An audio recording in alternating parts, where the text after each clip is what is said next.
আসসালামু আলাইকুম দর্শক, চলে আসলাম আরেকটি ভিডিওতে। ওয়েস্ট ইন্ডিজের বিপক্ষে 3 দিনের একটি প্রস্তুতি ম্যাচে ড্র করেছে বাংলাদেশ এবং পরবর্তী 5 দিনের ম্যাচের জন্য প্রস্তুত হচ্ছে বাংলাদেশ দল। চলুন দেখে নিই পরবর্তী 5 দিনের ম্যাচের জন্য বাংলাদেশের সম্ভাব্য একাদশ ও ম্যাচের চূড়ান্ত সময়সূচি। Number 1 Mahmudul Hasan Joy, opening batsman.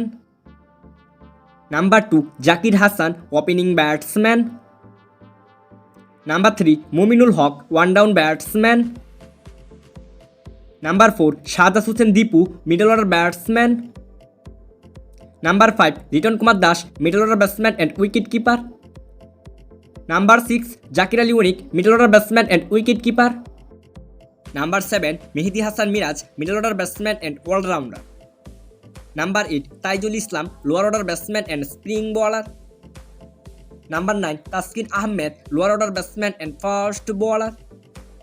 Number 10 Hasan Mahmud, lower order batsman and fast bowler. Number 11 Nahid Rana, lower order batsman and fast bowler. সর্বশেষ দেখে নিব এ ম্যাচের সময়সূচি। বাংলাদেশ বনাম ওয়েস্ট ইন্ডিজ প্রথম টেস্ট ম্যাচটি শুরু হবে আগামী 22 নভেম্বর রাত 8টায়, venue Antigua cricket stadium, West Indies. Thanks for watching, please like, comment, share and subscribe.